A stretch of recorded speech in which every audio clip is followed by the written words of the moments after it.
1992-ci ildə Erməni Silahlı Qüvvələrinin Gədəbəyin 28 kəndini əhatə edən Şınıq bölgəsinə hücumları genişlənmişdi.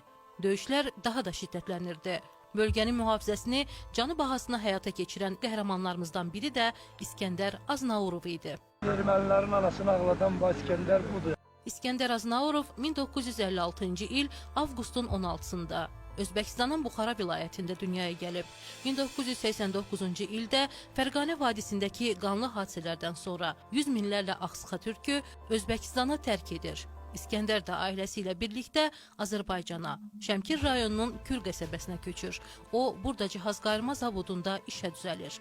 1992-ci ildə Xocalı hadisələrindən sonra 3 qız atası olan İskəndər könüllü olaraq döyüşlərə yollanır. İskəndər bəy, sizi bura nə çəkib gətirdi?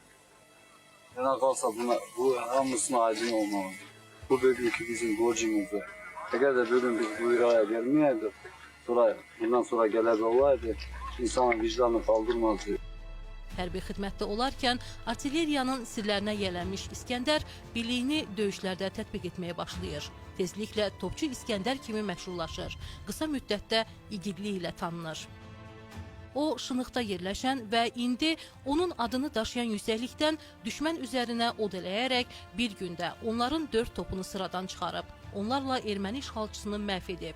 Düşmən mövqelərinə ciddi zərbələr vuraraq bir neçə silah-sursat anbarını dağıdıb. Çox keçmir ki, Aznaurov artilleriya üzrə komandir müavini təyin olunur.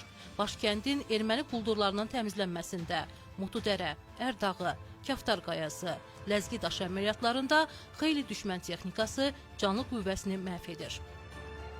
1993-cü ilin yazında İskəndər yenidən döyüşə girir.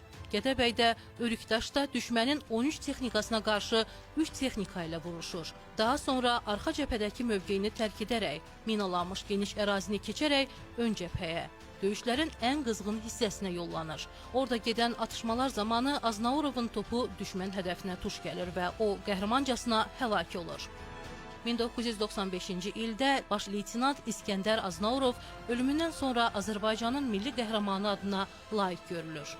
İskəndər Aznaurov Azərbaycanda doğulmasa da Azərbaycanı özünə vətən bildi və son nəfəsinə kimi torpaq uğrunda vuruşdu. Zaman ötsə də, nəsillər bir-birini əvəz etsə də, Azərbaycanın ərazi bütövlüyü uğrunda canını fəda edən vətən oğulları daim hörmət və ehtiramla yad edilir.